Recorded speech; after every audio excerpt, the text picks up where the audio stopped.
Hey, what's up, guys? My name is Tommy, and I'm from the website editvideoeasily.com. Long story short, the reason why I started up the site is because I want to teach people how to edit. Because I remember when I was starting out, I started out around like 9, and then when I actually started getting the websites, it was around maybe 11 to 13. Um, I was younger, I was immature, and anytime I tried to ask for help, I didn't really know how to word it, so people would get fairly frustrated with me. And as I said, I was younger, so I guess I did need the baby steps laid out. I did need to be spoon fed information, but that's what I'm here to do is kind of help you guys along the way. Feel free to ask any questions on the website because that's why I started it. I wouldn't start a website that's dedicated to helping people get on their feet for video if I didn't want to answer anything. So anyway, what we're going to do here is show you how to make more of a cinematic scene by adding some widescreen panels on it. The ratio I wouldn't say is 100% correct, but I've never had anybody complain about it. And when I do use this, people think it looks great, and it really does give off a cinematic feel. Right now I'm in Adobe After Effects. Listen, if you have a program that can have 2 layers of video, you can do this. So this may look like a very confusing interface, which it is, but you can do this in any software, any video editing software that has the ability to lay one track on top of another, a video, that is. Alright, so basically I'm just going to drag my video into the timeline. It's going to start a new composition. And, long story short, I have a 35mm camera, the lens adapter on it. So I need to flip my footage upside down because it films upside down. And don't worry about that. Now I'm going to find where I want to start my footage. So right here, I had to film this for a school project, some false flashback memories, so I got my neighbors to help me out. This is where I want to start. Now if you're in Adobe After Effects, you'd hit the B key for begin the track, and right click and hit trim comp to work area. Okay, so now when we render it, you're going to get a basic gist of how the shot looks. It's going to be, on my part at least, a bit terrible looking, only because it's only at a quarter render, and it makes it faster. So once we have this shot laid out and you're kind of happy with where it is, what we're going to do now is I have a special image that I use. I just called it bars. You can really call it whatever you want, and you can do this 2 ways. This is the widescreen bars. Now when I drag this on top of the other track, you got to make sure that it lines up both ways. I'm going to drag it out now and expand it so that it takes up both sides like that. Now it's going to look a lot nicer, so I can just show you like a still screenshot. So here's one of my friends. By the way, we're not like 12 and 11. We needed something to film on a moving shot, so we happen to have scooters outside, and that other little kid is my neighbor, who was wandering around the street and wanted to be in his first movie. Sorry, I kind of disappointed him. So there we go. That's how the shot would look. Now what you're going to need to do is, if you're not happy with it, add some color correction. Now what color correction basically is it's touching up your image and altering it so, well, the color in the video is to your liking. You can do this with saturation, brightness and contrast curves, and I'm going to start out fairly easy. Every single program that you're using should have a brightness and contrast and a saturation. They're basic elements used for editing, so type in brightness or wherever your effects panel is. You should be able to find it and drag it onto your clip.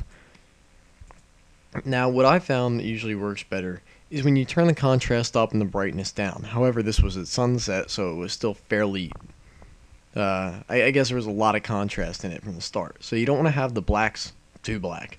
I turn the brightness down just a bit and turn the contrast up a bit too. Here's the difference on and off. As you can see, it does look a little bit better. I guess it looks okay. And now we're going to do some saturation.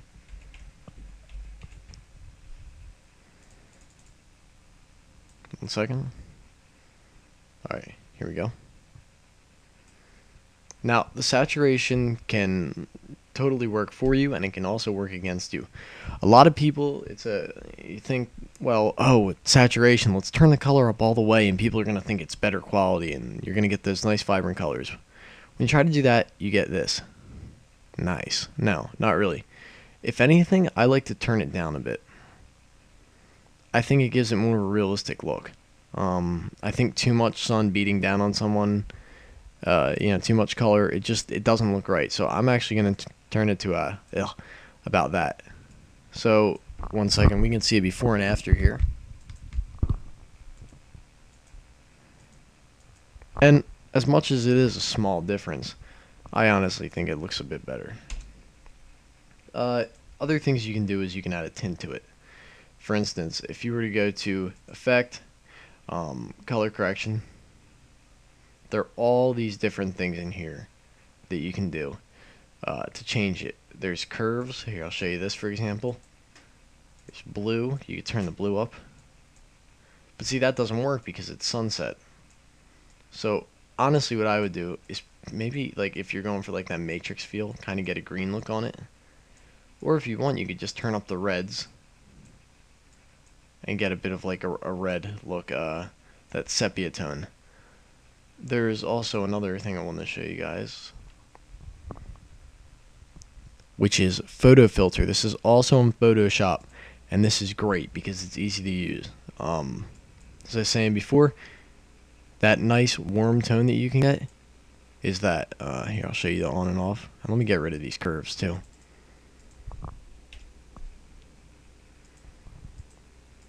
It's not very noticeable, but you can see towards the sky. You can get the orange feel. You can really get anything you want, as long as you know what you're doing. But for the most part, that is how you would get a semi-decent look of a cinematic tone, or a cinematic image. I'm going to try to render like 2 seconds of it real fast. Like I said, it's on full resolution, and as much as I have a computer that I personally enjoy, I don't think it renders as fast as it could. Now then again, this is in 1080 resolution, but there's no need to make excuses. And once again, as I've said before, if you guys need any help, even if the tutorial didn't hit all and you have a personal question or you want to share your work or something, it's editvideoeasily.com. That's all there is to it. I'm going to be having plenty more of these going on cameras. I really want to just start getting there together. So here's what it will look like then. There's going to be no audio, by the way. There's no audio track.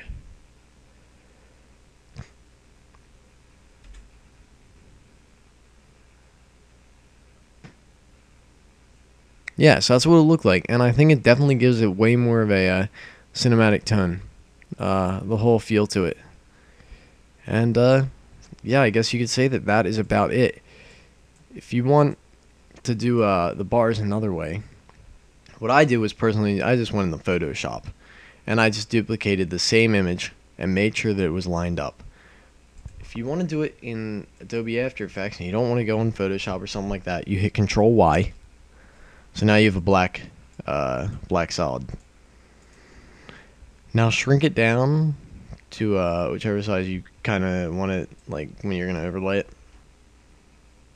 And I'll hold shift to make it scroll down faster too. And the reason why I do this is because I really don't like doing it the other way, which is kind of dragging it down, because it may slide left or right. Make it a bit smaller. And another great thing to do is turn the bottom clip off, so you can see now if I would have laid this over, it's small, but it's noticeable. There would have been a missing part, and there would have been a tiny bit of the original footage peeking through. So now click that black solid and then hit Control D. Now hold shift and bring it all the way back up. And then you're good. Now, there you go. There's I guess another look at it.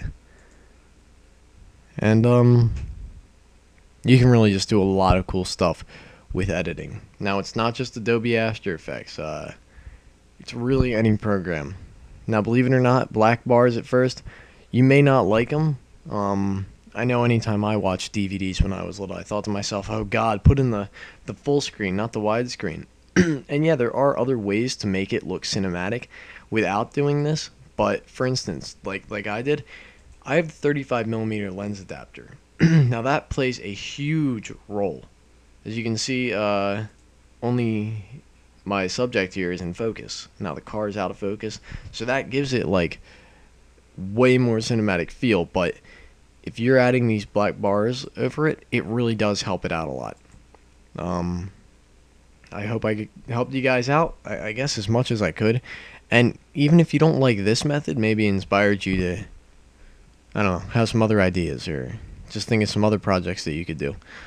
Thank you guys, and I guess I'll see you on editvideoeasily.com.